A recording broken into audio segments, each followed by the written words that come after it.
In this very short gospel reading today, I think there's many places or many things that we could reflect upon.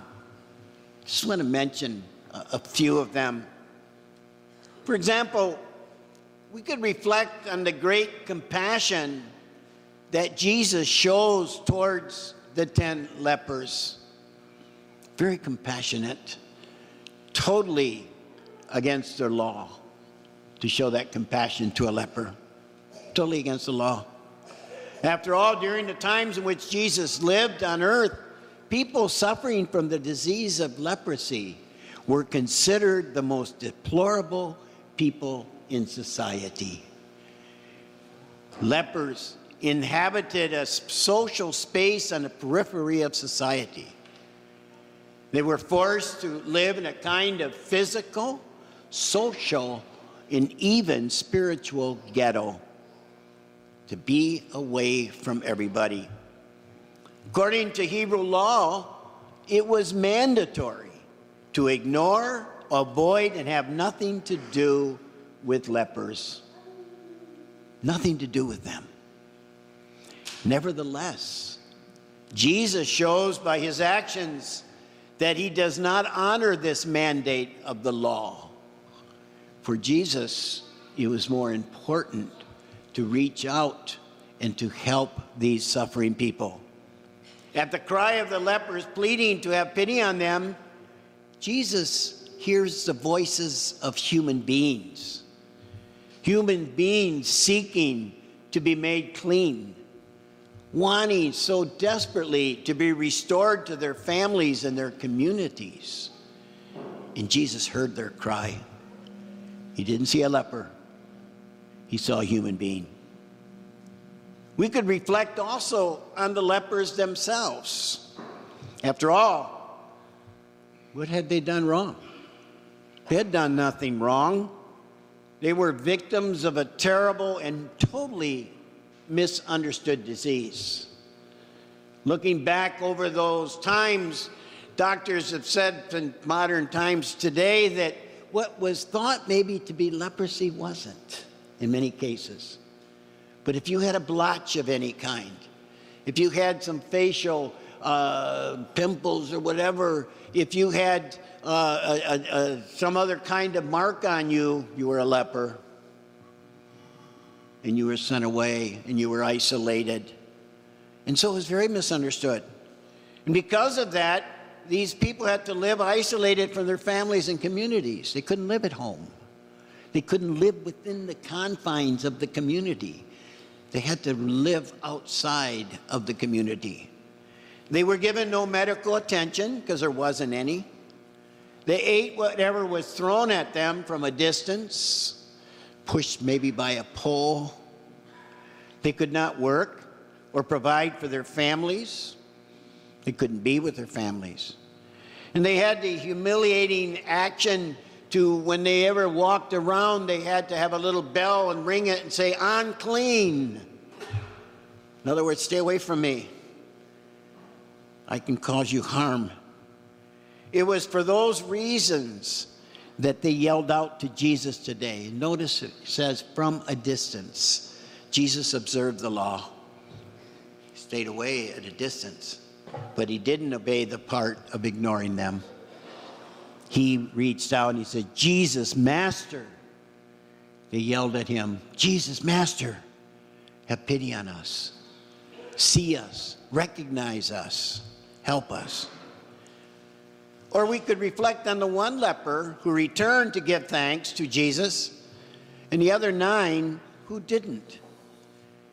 The Samaritan, the one that did return immediately with overwhelming gratitude to the Lord, and he felt that need to return immediately because he wanted to thank God.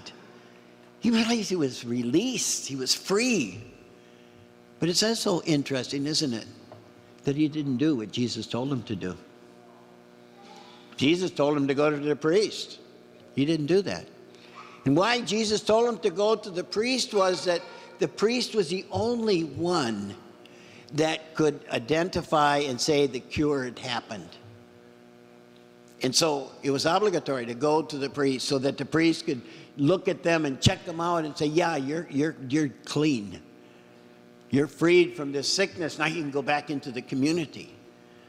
But this man said, no, I can't do that now.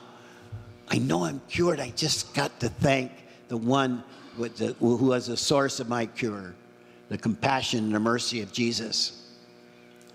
And it might seem that the other 9 were ungrateful for their cure. Might seem so. Kind of implies that, doesn't it? We praise the one that came back to Jesus, and we say, well, these other 9, and Jesus even says it, where are they? But in all fairness, they did what Jesus told them to do. They went to the priest, and they went to the ritual cleansing that restored them to the community. And then it just seems natural.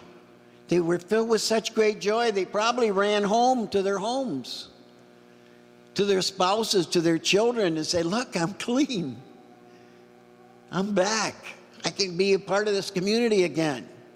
They went home to embrace their spouses and children, physical intimacy that they hadn't had. Changed their ragged clothes, ate a good meal, and went out to work to provide for their families that had been forced to neglect. Could you blame them? And I don't think Jesus does. I think Jesus is helping us to think that in our times, in moments of crisis and trial, that we not forget to be grateful. Not because we've necessarily been cured, but grateful because we found the support and help and strength that we need to deal with it. So maybe the most important message we can carry away from this gospel is the importance of gratitude. I'm sure all the lepers in the gospel story were grateful for their cure and their reinstatement into the society. But only one, we are told, verbally expressed it. Verbally expressed it. And the question might be for us then, how often do we verbally express to God our thanks for so many blessings that we might take for granted? The everyday things that we can enjoy, are we verbally expressing that to the Lord in some form? The gospel today invites us all to give thanks on a regular basis. That thanksgiving, gratitude should be a characteristic of ours. Spouses should regularly thank one another, not just as an expression of love, but as a reminder of how blessed they are to be in this relationship, to have this person as a partner for life. Children should thank their parents for the meals that they have every day, for the clothes they wear, the education they have, the opportunities that are open to them. Not simply to let them know that they appreciate those things, but also to remind themselves how fortunate they are to live in a family that cares about them. We should thank the people at work who we enjoy, the friends with whom we spend time, not simply for the benefits that we know we love them, but also that we might never take for granted the joy they bring into our lives. A simple thank you can go an awful long way to make a person feel appreciated. How often are we saying thank you? Thank you for the teller at the bank, to the bag checker at Martin's, to the young teen at McDonald's, to the usher who opens the door when you arrive at church and gives you a smile, to the God who blesses you each day as you wake up breathing. We cannot be joyful without being thankful. Being thankful brings more joy. It's a recognition of what wonders I have been given. And we can be thankful even when clouds are on the horizon, when things are even tough. We can be glad and rejoice and say thank you because we know we're going to find support. And so maybe we should try to end each day by praying just a simple little prayer from the Psalms. I give thanks to God because God has done great things for me.